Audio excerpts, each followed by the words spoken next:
Përshëndetje miq, dhe mirë se erdhët në këtë video. Jeni live me Odetën. Ditën e sotme me live-in tim ne do lidhemi me një vajzë, ai quhet Alda, është 26 vjeç dhe është në kërkim të babait të saj. Në fakt, prindrit u divorcuan kur ai ishte një fëmijë shumë e vogël. Nëna, le të themi, vazhdoi jetën e saj, u martua, ndërsa babai pas divorcit u largua jashtë Shqipërisë dhe humbi kontaktet me gjithë familjarët në Shqipëri. Ndërkohë që Alda u rrit, u martua, krijoi familjen e saj, u rrit nga gjyshi dhe gjyshja nga babai, edhe pse nënën e takoi, lidhi kontaktet, ajo asnjëherë nuk i fali dashurinë. Kjo 26 vjeçare sot është kërkim të babait të saj, ndaj hapëritaren dhe ftoi Aldën për ta dëgjuar rrëfimin e saj dhe gjithë me shpresën që mund ta gjejë babain dhe të ribashkohet. Alda, përshëndetje nga Tirana. Përshëndetje, Agrita. Më ke telefonuar dhe ke një kërkesë që do të bësh. Kam dëshirë që për babin tim. Pse? Pak të ndua të di, a jeton, nuk kam asnjë informacion. Por pse? Alda, babi juaj është i humbur? Po ne kemi vite, nuk kemi asnjë lajm për të. Kur kanë qenë bashkë me mamin tim ato, Po. kemi qenë të vegjël, sepse kam dhe një vlla, unë dhe vllai. Po. Dhe ata të dy bashkë janë dalë, unë duhet të kem qenë dikur e 2 vjeqe dhe 1 vjeq. Kur janë divorcuar nëna me babain? Po. Po. Ku kanë jetuar ata? Edhe ata nga braktisën pastaj të gjyshëri, e gjyshja nga në babaj, dhe ata më kanë rritur, më kanë ashtu. Por pse edhe Dhe i sot që po të flasë. Po pse dhe nëna u largua të la? Ty dhe vllai? Po, u largu. Por si ta ka treguar historinë gjyshja? Për çfarë u divorcuan nëna dhe babai? Po, gjyshja më ka treguar që babi pinte shumë, merresh me shoqëri të keqe, dhe ajo nuk duroi dot më iku. Atë babi nga largimi i saj më ka thënë që është bërë edhe më keq, më agresiv, jo ka hyrë në burg, në përtok shumë.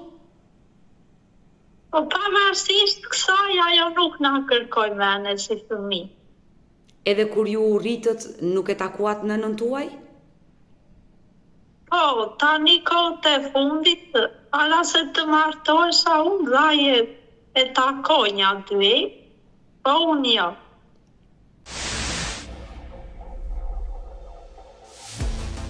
Para 3 vjetës më kanë gjetur dalja në këto rrjete sociale në Facebook dhe kanë takuar vetëm një herë, po nuk do që të mbaj marrëdhënie, ka jetën e saj. Më pika keq, nëna të ka refuzuar për herë të dytë, nuk do të ketë kontakte me ty? Jo, nuk do. Ajo... Kurse me dajmë të flasë, më marri, u rilida do më thënë, i takova. Dhe më vjen mirë që të paktën ke kontakte me dajlarët. Po, me ata kam tani. Por nëna juaj është e martuar dhe jeton në Shqipëri apo ka dalë jashtë Shqipërisë? Po, jo, në Shqipëri jeton, në Shqipëri. Por kur ti e takove për herë të parë, ai takim ka qenë emocionues për ty, besoj. Po, shumë, edhe kam qarë. Se në fakt edhe nuk e prisja se më morën dajat e shtëpia një natë. Edhe ajo erdhi dhe më ra direkt si kështu, po. Më vjen keq që po ta them, nuk ka se ajo shfaqi do një emocion që nuk e di si se ta shpjego. Se unë kam dhe fëmijë vetë dhe paka shumë i kuptoj. Ajo çfarë të tha kur ti e takove për herë të parë? Se besoj ti i ke thërritur nën, ke pasur mall për të... Po, unë nuk i thosha do, po vetëm e përqafova, edhe fëmijët, sepse kam 2 fëmijë. Me jetë ti kesh. Faleminderit. Dhe nuk e di, nuk nxirja do të asnjë gjë, nuk kam fjalë si të ta shpjegoj.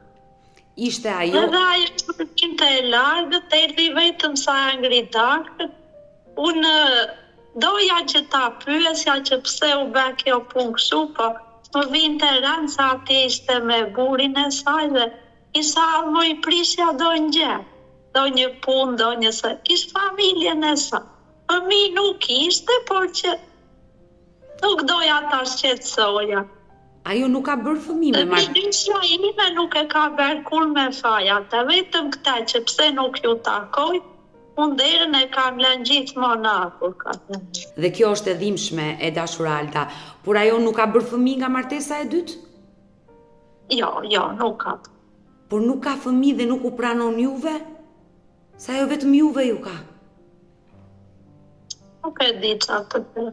Por burri saj si u sonde? Lidhëm disa kohë në Facebook, kështu, që atëre që e takova para 3 vjetësh, dhe nuk e di, se ma mbaj zakonisht fëmijë, nga që këtu fshat kemi punë edhe tu virën me virin, unë i kam në Greqi, kam vetëm gjyshen e burrit, edhe burrit. Pa i punon, unë merrem me toka kështu, dhe ja u le fëmijëve që mos të bezdisin gjyshe. Ta nuk e di, kishin ngacmuar këte nga Facebooku, kishin bërë vlog, dhe më duket sa jo mërzit, unë ja oqa, prapë se prapë. Të me mendjen time, mos i kam vetur qiki për të.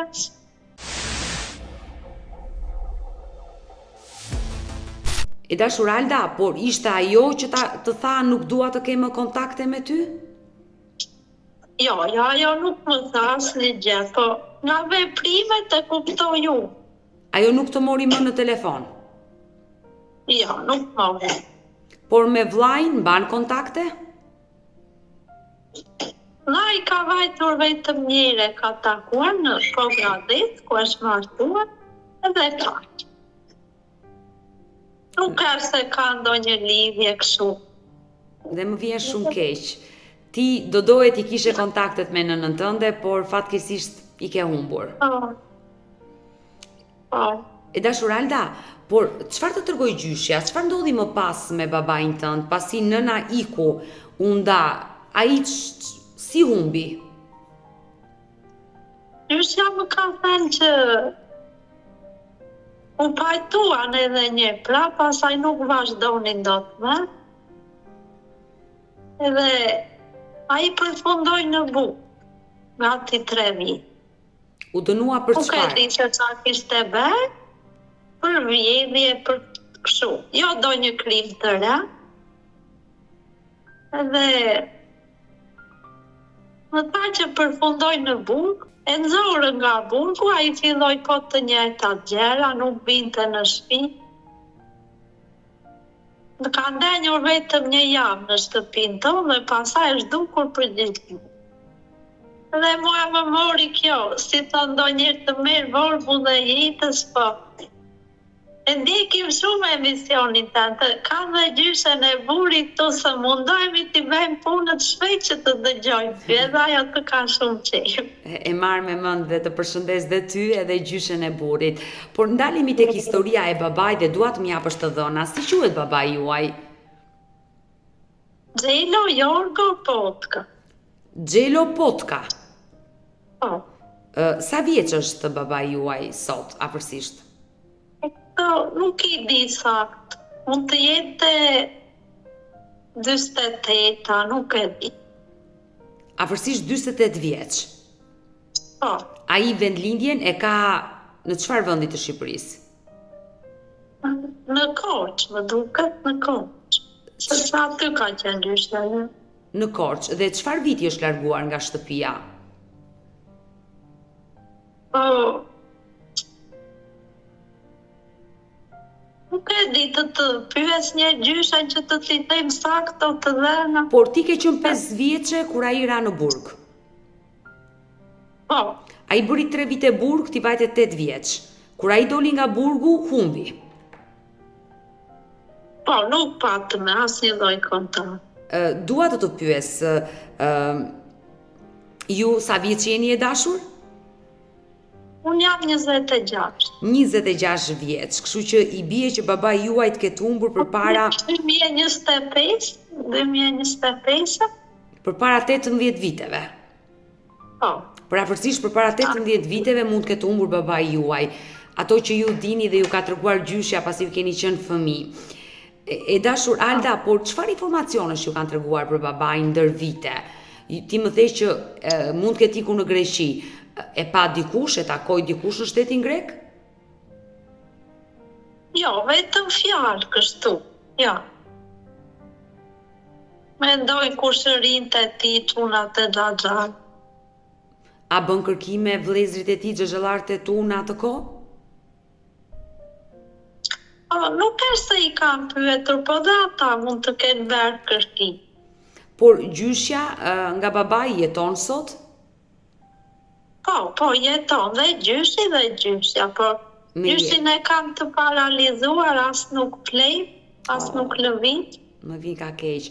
Por gjyshja çfarë të ka treguar për babain? Se besoj të gjitha informacionet nga ajo i ke marrë, ajo të ka rritur. Ajo, po, nga ajo. Ajo të ka... Këto që të pash që... Jo, flas gjithnjë pas humbjes. A mbriti ndonjë informacion në familje për babain tënd? Po, pas humbjes na ka mbërritur 2 letra, që them unë që mund të ketë qenë në burg në Greqi, edhe ki shkruajtur emrin tim edhe të vllait. Edhe ki shkruajtur që ju dua shumë. Unë atë kohë isha në shkollë dhe e kam mbajtur gjithmonë me vetë atë letër, po kur u martova më ka humbur. I kam lënë atje të shtëpia në Korçë dhe nuk e di. Por këto letra vinin në emër të babait tuaj nga Greqia, ai i ka dërguar? Po, thoshin që i dërgoj me një çun që ishte në burg. Nga Greqia, edhe nga kjo beson që mund të ketë qenë atje. Por ti ke qenë e vogël në momentin që ky person erdhi në shtëpinë tuaj dhe solli këtë letër të babait tuaj ku shënohesh emri jot dhe emri vllait dhe ai ju kishte shkruar që ju dua shumë. Gjyshja e pyeti për cilën burg bëhet fjalë, domethënë çfarë të tregoj?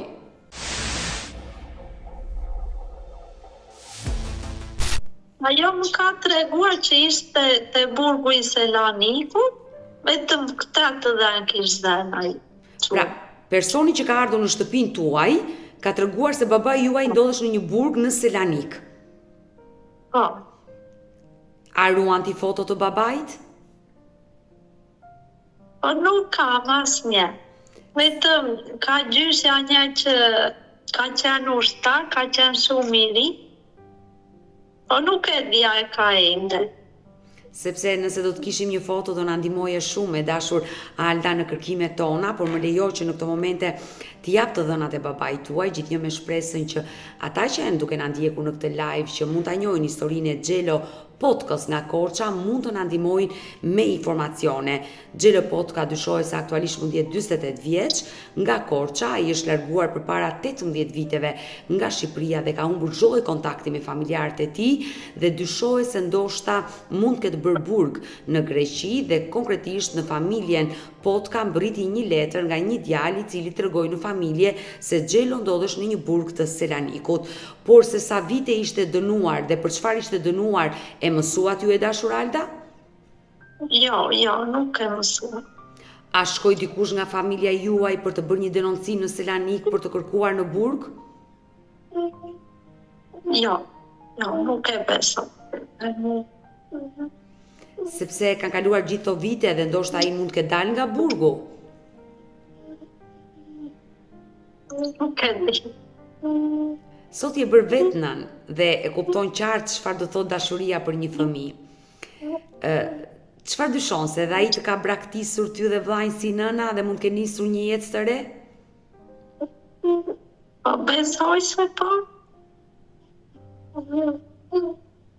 Të ka munguar imazhi i nënës dhe babait në jetën tënde? Po, gjithmonë. Dita unë kam pasur nënën, ajo është munduar gjithmonë që mos ta ndij mungesën. Edhe sot që kam familjen time, gjithmonë kujdeset për çdo gjë për mua. Dhe jam e sigurt që ke një gjyshe heroin.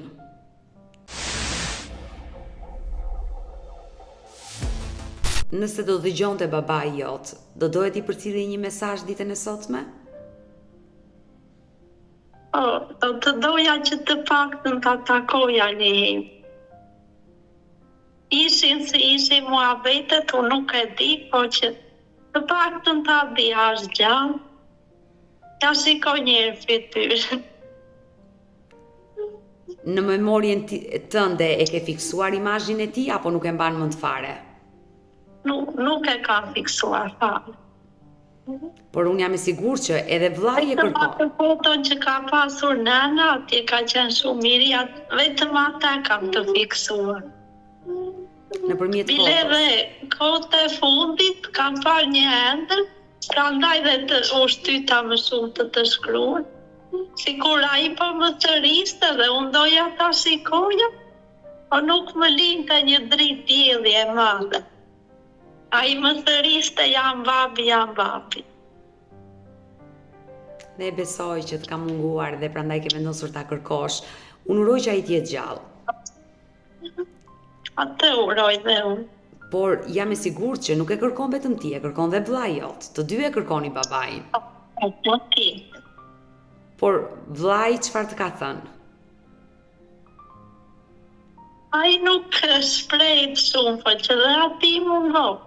Por vllai jeton me gjyshen akoma? Me gjyshe dhe gjyshe. Vazhdon ende gjyshja që kujdeset për ta. Vazhdo, si gjithmonë gjyshe tja. Jam e sigurt ajo ju ka rritur me shumë dashuri dhe ju ka pikë të dobët ju të dyve. E dashur Alda, por ditën e sotme dëshiron ti përcjellësh një mesazh nënës tënde? Jo. Nuk dëshira. Jo. Kam synim vetëm që inshallah të gjendet babi. Por Po vllai, të po kisha marrë vesh për te, do ta kërkoja edhe atë. Por unë e takova. Nuk e di, është shumë e vështirë. të besoj se ma tregove historinë. E dashur Alda, më theje je martuar dhe je bërë nën. Po, kam 2 fëmijë. Me jeti kesh të 2 fëmijët. Në cilin fshat jeton? Në Peshta të flinë. Si është jetesa jote aty? Mirë, këtu në shtëpi me fëmijët, me këtë jetesën e fshatit. Besoj je një nën e lumtur. Po, këtu ku kam rënë dhe me gjithë zemër më ka parë Zotë. Dhe më vjen Kam virën dhe ata shkojnë, vend punojnë në Greqi, më duan jashtë mase që të gjithë. Dhe më vjen mirë që je martuar në një familje të mirë, që të duan, ke një bashkëshor të mirë, je një nën e lumtur, më vjen mirë që ke pasur një fat që të Jam shumë mirë, po sa do të mbetet kur ke do një pengë kështu? pengu jot më i madh është babai. Po. Unë po e prezantoj për herë të parë historinë tuaj e dashur Alda dhe padyshim që uroj dhe shpresoj që të marrim lajme, informacione për babain tuaj. Uroj që ai të jetë gjallë, mos ke ndodhur asgjë e keqe me fatin e tij dhe uroj ta takosh, ta njohësh babain tënd si ti dhe vllai. Inshallah. Shpresoj. Kështu që ne do Qofsa i gjente. ishte dita më e lumtur për ty. Po, patjetër. Sepse unë jam e sigurt, edhe nëna e vetë kërkon gjyshja me gjyshin, xhaxhallarët. Po, edhe ata duan të di se ku është. Por që nëna ashtu i ka vajtur fati, jo meritjen tonë, jo gjyshi u së mu, Dhe ka bërë një jetë të vështirë. dhe duhet të kujdeset gjithmonë për te. E kuptoj, nuk ka patur mundësi të merresh me kërkime për të birin, për të zbuluar të vërtetën. Po. Mirë, e dashur Alda, ne e prezantuam, uroj dhe shpresoj që të marrim lajme dhe informacione, ne do mbetemi të dyja bashkë në kontakt, të uroj gjithë të mirat e kësaj jete dhe qofsh nëna, bashkëshortja, motra më e lumtur në botë. Faleminderit, edhe unë ju falenderoj që më respektuat, më dëgjuat dhe bëni një punë të jashtëzakonshme. Të falenderoj zemër, të falenderoj dhe ma përshëndet gjyshen e bashkëshortit.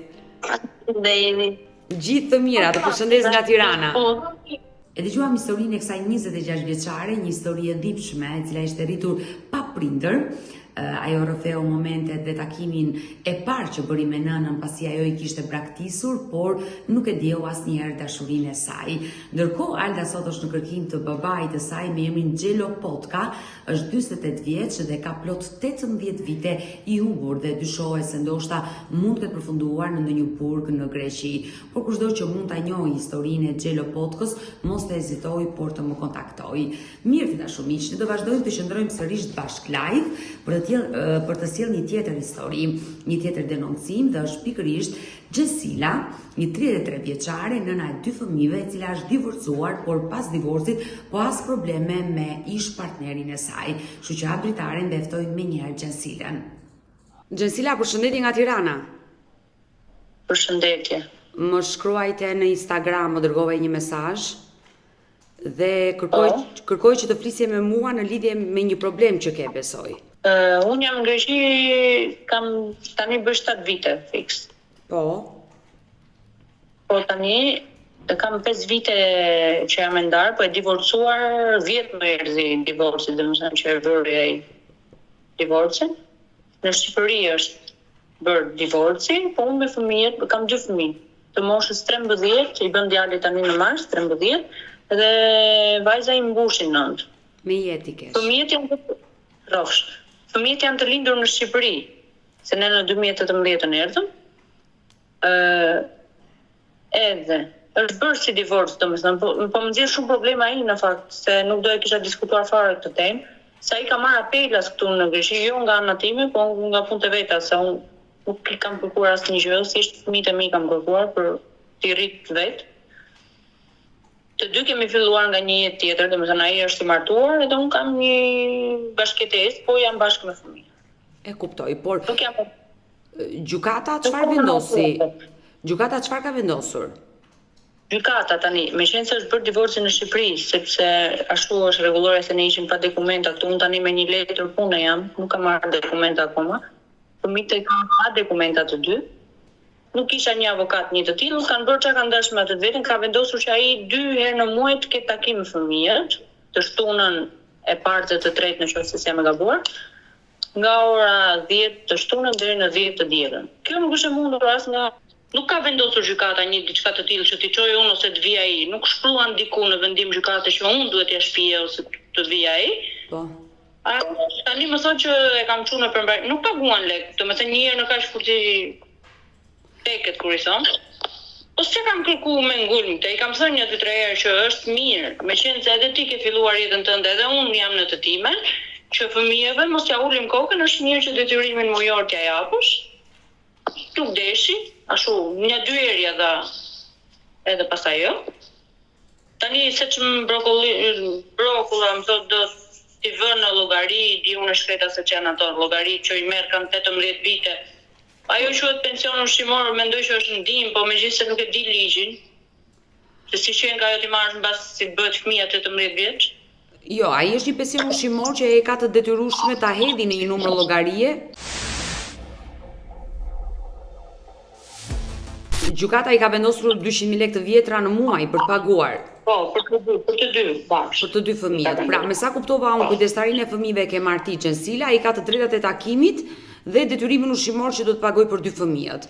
Por ai detyrimi ushqimor është I detyrueshëm të pagohet çdo muaj, se fëmia do çdo muaj të hajë dhe të ushqehet.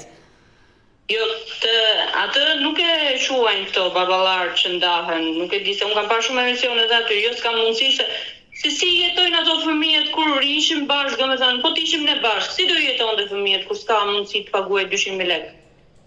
Megjithatë nuk e kam vënë re çfarë këtë pjesë. Tani se më merr në telefon sa për mbarusi, se çfarë më thot, do të hetë prapë gjyq se do fëmijët çdo muaj. Unë do të konsultohem më saktë me një avokat të mirë, sepse unë nuk jam dot prezente atje për të hapur një çështje gjyqësore tani me ta. Ose nuk e di se çfarë mund të më thotë avokati. Unë çfarë detyrimi I kam si Gjensila, si Gjeni, domethënë unë detyrimi kam. Unë nuk ja çoj dot fëmijët. se unë jam pa dokumente. E qartë, e kuptoj, situatën në cilën ndodhesh ti jashtë Shqipërisë, jeton Selanik, je pa dokumenta, ke pa mundur të udhëtosh në Shqipëri. Edhe është e shkruar kjo në letra që unë me fëmijët jetoj këtu, se ai, domethënë ne erdhëm të gjithë këtu, pavarësisht se u ndam, është puna atij që iki. Nuk është e imja. Unë tani t'i ngrej fëmijët, t'ja çoj atje, do m'ngelën atje. Por nuk e arritur të flasësh me përmbaruesin që ne kemi jetuar në Greqi dhe ndarja ndodhi në Greqi dhe unë i kam thënë atij që i jepja numrin tim të telefonit, domethënë të më marrin ato, sepse me ty nuk servojmë dot, sa ai thotë më gjoti mua se çfarë them unë, se kështu është ligji. Unë 8 vjet shkollë kam, ai më keq nga mua, se ai është nga një fshat, në faktën jam nga Fushkruja. Po ai është nga një fshat. Kam pak shkollë nga mua, po me ligjet di unë e shkreta sepse i di unë thotë. Ty nuk të ka marrë përmbaruesi, të pas ka marrë babai i fëmijëve. Ai vet do fëmijët. Unë mund t'i bëj një tolerim, domethënë. Edhe jam e gatshme të shprehte që ti mbledh ditët, edhe në momente që fëmijët kanë pushime, për shembull 3 muaj vere siç janë, le ti marr një muaj, mos më prish punën, nuk dua që ti ndërpres kontaktin fëmijëve me babain e vet. E qartë. Pastaj djali tani kalon në adoleshencë, mund t'i përgjigjet keq një herë, nuk është pajtim. Sepse fëmijët ndryshojnë kur kalojnë në adoleshencë. E dashur, ju sa vite martesë qëndruat bashkë? 10. Po mirë, në këto 10 vite martesë, ti nuk e arritur dot tani pas ndarjes të flasësh, ti thua që ti e di shumë që unë jetoj në Greqi, fëmijët janë në shkollë, si mund të vi unë? Ai e di gjendjen tënde. Para se më bie ti, më mori 1 orë gjova atë domethënë. Unë nuk t'i bi do të thash, në qoftë do t'i marr ligji, po le të më marr, do të vej Interpoli, po le të vi Interpoli, le të më marr, më thotë nuk t'i sjell dot. Në qoftë se ti je i gatshëm, jo po unë s'jam i gatshëm, s'vido se është bërë divorci në Shqipëri. Në qoftë se ti ke mundsinë, hajde shifi 12 herë në muaj, jo 2 herë në muaj, siç e ka lënë ligji. 12 herë ke mundsi të vish të shikosh. Ti kërkon një avokat, patjetër që unë do të vënd dispozicion një numër avokati që të flasësh, por gjithsesi, ty nuk të ka marrë asnjë institucion në telefon, as zyra përmbarimore. Vetëm atëherë kur kishim çështjen e gjyqit, që mori psikologu e kemi bërë atë seancën kështu online me fëmijët, edhe mi ka vendosur mua. Pavarësisht ato çka kishin shkruar që nuk isha e aftë ku ta di unë, psikologu prap mua Milan fëmijët, domethënë nuk kam gula. Thjesht kam gula mos t'i ndaj, domethënë. Unë kaq kam shpreh në ato seancë që në qoftë se fëmijët e mi do t'i kalojnë babit vet, do të jenë të dy me babin e vet ose të dy me mua, nuk do t'i ndaj domethënë fëmijët. Unë dam ne mos të ndahen këto. Do E kuptoj qartë, por që mua më vjen keq që pas 10 viteve martesë ai duke ditur që ti je pa dokumenta ta kërkon të më ngulm tani. Ndërkohë që problemet që ka ai që nuk vjen dot në një nga vendet e Bashkimit Evropian, siç është Greqia, për një apelas që ka marrë, të ka sjellë gjithë këto probleme. Tani ai ka të drejtat e plota për takuar fëmijët, se gjykata ja ka vendosur këtë gjë. Por kushtet në të cilat ju ndodheni, ndoshta do të jeni ju të dy të gjeni gjuhën e përbashkët. I thash që në qoftë se nuk mundesh ai vjet domethënë, i thash për pushimet verore para pushimeve, bëju pasaportat fëmijëve, thashë i kam mbaruar 5 vjeçari fëmijëve me pasaporta. Thash momentalisht nuk ja bëj dot se nuk e kam atë ekonominë ashtu siç duhet. Unë punoja 2 punë deri erdha këtu, se rria në një vend afër Atinës, isha me 2 punë, deri krijova jetën time, isha shumë e lodhur me thënë drejtën me gjithë. Si jetoja dot fëmijët ashtu? Është shumë e vështirë ti jetosh jashtë shtetit. Nuk është si në Shqipëri që mami, babi, motra di unë se si. Është shumë e vështirë. Unë punoj në kuzhinë dhe vetëm shpirti tim e di se sa lodhem. Edhe nuk kam mundësi, thash unë.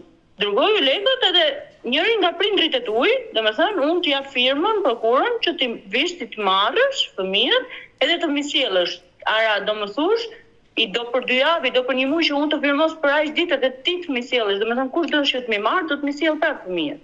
Po.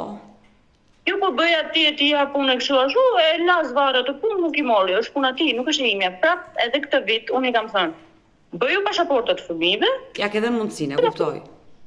Po, ja kam dhënë mundësinë me prindrit e tij ama, po se sa motra sa vëllezër kemi në mund t'ja japun çdo kujt, domethënë firmat e fëmijëve. Prindrit e tij po. Njëri nga prindrit e tij le të vijë, vërtet janë pleq, po mami vet nuk është edhe aq plak, është një 60 ca vjet diu nëse sa. Por fëmijët vetë raportin me babain si e kanë? Duan të shkojnë në Shqipëri të takojnë? Nuk duan me thënë drejtën, sepse ai kanë ecë shumë larg fëmijëve dhe është një tip acarues që i acaron shumë e kështu, po hajt më.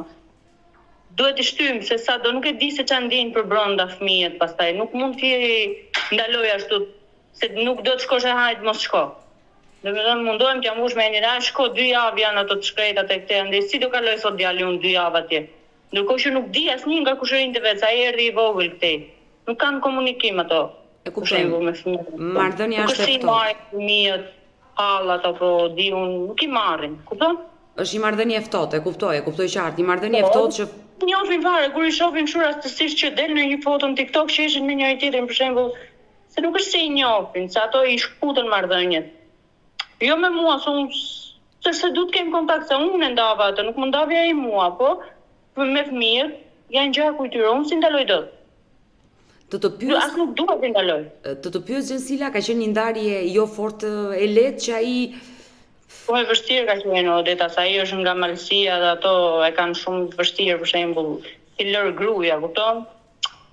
Kemi heq shumë debate njërin tjetrën po hajt më. Të shih sikur janë qetësuar sa i krijoi jetën e vet të shoqërisë Zotit. Vlad çik si çet, kupton? Por ju e lat pse? Ai sillte probleme tek ju. Sillte shumë probleme, ishte shumë i ashpër sa me fëmijët, sa kështu kur beti ka gjërat e veta, Odeta.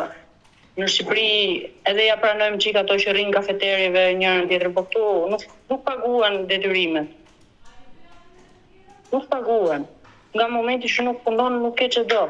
Trishtesh vet 2 turne në punë dhe të marrësh burrin sikur nuk shkon. Vjen një moment që flas edhe njeriu. Në një farë mënyrë ai nuk kontribuon për familjen dhe kjo të ka detyruar. Ku ishte më e lehta kështu, po nuk me 400-500 euro janë qirajat sot në këtë ditë. Nuk përballohet familja, shumë e vështirë. E qartë, e kuptoj qartë Gjensila, por nga fiziku e shikoj që je shumë e re në moshë, je martuar e re besoj. Jam martu 17 vjet, jam martu, 33 si kam mbush, domethënë. 32 kam mbyll për 33. Djalin e kam 13 vjet më bën tani në mars, të thash. Me jetë. Edhe i bëra fëmijët, hajt më atëherë se flisnim dot jo babi, jo ky, jo ai, jo turpi, jo misht. Por 17 vjeç u martove me dashuri apo me plesëri, kaq e vogël? Ka dashuri aman, ai ishte këtu në Greqi, unë isha në Shqipëri, dashuria. Një motër e vetja, domethënë u shep mamit. E kështu, ma në telefonit flisnim atëherë. Pastaj erdhi. Edhe i ri ishte pak se në të njëjtën moshë jemi neve. Ai jeni bashkëpunëtar. Ose do fiqet, po spiqet, njeriu me ashtu lind nuk bëhet. Njeriu lind nuk bëhet. Por që në fillim të marrëdhënies tënde, që në fillim të martesës ai le të themi t'jarrit ta kuptoj që ishte në fakt, të them të drejtën, kështu ishte, po unë isha shumë e turpshme, unë kisha turp babin shumë, nuk isha edhe diçka të tillë. Nuk e dija që si do ta merrte babin, e kisha çik edhe të ashpër. Të sërt. Po në fakt kisha bërë unë gabimin më të madh që si u shpreha kurse, pastaj kur unë plasa, aty ku plasa ai në ndim, erdhën të dy prindrit e mi, erdhën nga Shqipëria, u vendosën aty ku isha. Kur unë ndava, domethënë ato më shikonin kalamajt që unë punonja shumë. Por gjithsesi unë besoj që përpos që ai ka qenë një dembel, nuk ka pasur dhunë ndaj teje. Jo, me thënë drejtën kështu pse të gënjej që ishte alkoolist e kështu, jo, nuk. E thjesht ishte me atë mënyrën e vet të budallait, e kupton? Bërkishte kështu dhe fëmijët, po jo me mua, jo. Nuk ka pasur të them që ishte i dhunshëm ose njëri. Mbaroi dashuria, e kuptoj, ka mbaruar dashuria. Nuk dikur me pak fjalë, nuk lindi kur, po megjithse mbaroi durimi diku. Po si nuk lindi kur? 10 vite ti jetove me njëri që nuk e doje? Ishte një jetë kështu, monotone, shkon puna i në shtëpi, shkon puna i në shtëpi, asnjë gjë më tepër. Vin ka keq për ty? Nuk ishte mësuar me pak fjalë të donin veten pak më shumë. E vërtet. Një të doj veten më para, dhe të vej veten e vet para çdo gjëje. Sot kur e shoh veten, do thuash ti në një martesë të dytë, punjoha me një njerëz mbas asaj me një tjetër djalë, edhe ky vjen nga një divorc. Po, kur e shikoj veten të shem pasqyrë them o Zot, ku jetova, si shen ka mundur që jetova njeriu ashtu. Nuk e di se si mund të jetojnë femra, domethënë, se di, edhe unë vetën time ndonjëherë nuk e njoh. Ti e ke provuar në lëkurën tënde dhe e di mirë. Po prandaj po them, të shish që punoj 8 orë si më duket domethënë. Si më duket, ose më kërkon trupi, që të punoj më shumë se jam mësuar vetëm punë. Nuk e di se si më duket. Po thjesht do më ndihmoje shumë me këtë pjesën në qoftë se më Patjetër, unë do flas, prandaj po të pyes për të ditur historinë dhe do flas me një avokate që t'ju vën dispozicion dhe numri për të folur edhe ju më pas dhe por gjithsesi unë të them që ndoshta ai ka forma kërcënimi, përderisa s'ka marrë solucionin në telefon, nuk ke pse trëmbesh. Po edhe unë duhet që ta zgjidh për shembull këtë gjë, kupton? Nuk duhet ta lë kështu pezu. Duhet të zgjidhet kjo gjë një herë mirë, me thënë drejtën. E dëgjuam historinë e kësaj 33 vjeçare e cila tregoi që dhe pse kishte 5 vite ndarë fizikisht me partnerin e saj, babain e 2 fëmijëve, por 1 vit të divorcuar ligjërisht, ky i fundit e kërcënon për takimin e fëmijëve duke ditur situatën që ajo është pa dokumenta dhe jeton në Selanik dhe ka nisur sigurisht një jetë të re. Ndërkohë uroj dhe shpresoj që avokatët të cilët unë bashkëpunoj ta ndihmojnë dhe t'japin një zgjidhje kësaj nëne. Mirë të dashuriq, ne kemi ardhur në fund edhe për mesditën e sotme. Unë ju falenderoj që ndurat me mua deri në fund të këtij live-i. Nëse dhe ju keni një histori për të denoncuar, mos hezitoni të më shkruani në numrin tim të telefonit 069 9955 698 që ndodhet poshtë ekranit tuaj, por mund të më dërgoni mesazhe edhe në rrjetet e mia sociale, në Instagram, në Facebook me emrin Odeta Dume Mandro dhe këto janë faqet e mia zyrtare. Ndërsa këtu lart tek fotoja ime mund të klikoni dhe të abonoheni të bëheni pjesë e kanalit tim në YouTube, ku çdo paradite ora 10 jam live me këto histori. Faleminderit dhe takohemi nesër.